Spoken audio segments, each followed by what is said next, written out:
Ipinagdiwang ng 7th Infantry Kaugnay Division ng Philippine Army ang kanilang ika-37 anibersaryo sa pamamagitan ng isang programa at pagbibigay parangal sa mga tinaguriang kaugnay heroes, mga retiradong sundalo at naging pinuno ng 7ID at mga sibilyan na naging katuwang at naging bahagi ng tagumpay ng unit sa larangan ng kapayapaan at kaunlaran.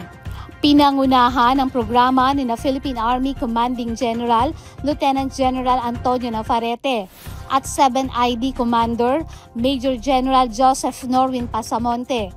Naging panauhing pandangal at tagapagsalita naman si Department of Agrarian Reform Undersecretary for Field Operations, Attorney Quezal Celeste, na kumatawan kay Secretary Conrado Estrella III.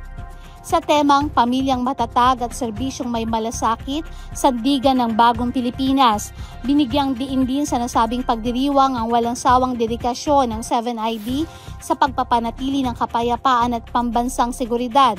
Gayon din ang mataas na pagpapahalaga sa kabayanihan at kontribusyon ng kanilang mga kasapi at katuwang sa serbisyo.